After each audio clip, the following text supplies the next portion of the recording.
എല്ലാവർക്കും mister and Mrs chef ചാനലിലേക്ക് വീണ്ടും സ്വാഗതം. ഇന്ന് ഞാൻ വളരെ സിമ്പിളായിട്ടുള്ള ഒരു ചമ്മന്തി ഉണ്ടാക്കാൻ പോകുന്നത്. നമ്മൾ കപ്പയും അല്ലെങ്കിൽ ചേമ്പ് ചേനയൊക്കെ പുഴുങ്ങുമ്പോൾ അതിൻ്റെ കൂടെ നമുക്ക് കഴിക്കാൻ പറ്റുന്ന നല്ല എരിവുള്ള കാന്താരി ചമ്മന്തി ഉണ്ടാക്കാൻ പോകുന്നത്. നമുക്കിനി ഇതിലേക്ക് വേണ്ട ഇൻഗ്രീഡിയൻസ് എന്തൊക്കെയാണെന്ന് നോക്കാം. ഞാനിവിടെ ഒരു 20 ചെറിയ ഉള്ളി നന്നായിട്ട് കഴുകിയെടുത്ത് വെച്ചിട്ടുണ്ട്.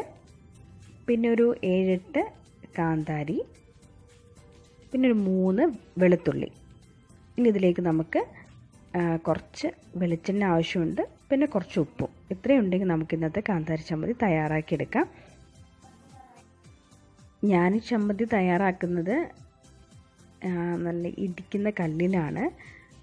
ഇവിടെ ഞാൻ ഓരോ ഇൻഗ്രീഡിയൻസും ഈ കല്ലിലിട്ടിങ്ങനെ ചതച്ചെടുക്കുകയാണ്. നിങ്ങൾക്ക് വേണമെങ്കിൽ എളുപ്പത്തിൽ എല്ലാ ഇൻഗ്രീഡിയൻസും കൂടി മിക്സിയിലൊന്ന് ക്രഷ് ചെയ്തെടുത്തെടുക്കാം.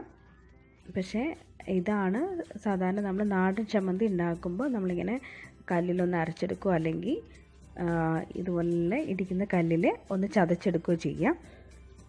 ഇങ്ങനെ നമുക്ക് എല്ലാ ഇൻഗ്രീഡിയൻസും നന്നായിട്ടൊന്ന് ചതച്ചെടുക്കാം. അങ്ങനെ ചതച്ചെടുത്ത ഇൻഗ്രീഡിയൻസ് നമുക്കൊരു പാത്രത്തിലേക്ക് ഇടാം. ഇനി ഇതിലേക്ക് നമുക്ക് ഏകദേശം ഒരു ടീസ്പൂണോളം വെളിച്ചെണ്ണ ഒഴിച്ചു കൊടുക്കാം. അതിൽ നിങ്ങൾക്ക് വേണ്ട ആവശ്യത്തിന്, നിങ്ങൾ എരിവ് കൂടുതലാണെങ്കിൽ അത് കുറക്കാൻ വേണ്ടി കുറച്ചും കൂടി നിങ്ങൾക്ക് വേണമെങ്കിൽ കുറച്ചും കൂടി വെളിച്ചെണ്ണ ഒഴിച്ചു കൊടുക്കാം. ഇനി അവസാനമായിട്ട് നമുക്കിതിലേക്ക് ആവശ്യത്തിന് ഉപ്പ് കൂടി ഇട്ട് കൊടുക്കാം.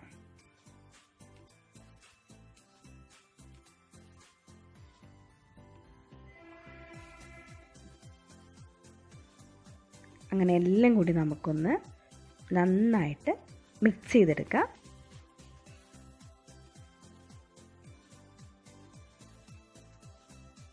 അങ്ങനെ എല്ലാം നന്നായിട്ട് മിക്സ് ചെയ്തെടുത്ത് കഴിഞ്ഞാൽ നമ്മുടെ രുചികരമായിട്ടുള്ള കാന്താരി ചമ്മന്തി ഇവിടെ റെഡിയായി കഴിഞ്ഞു.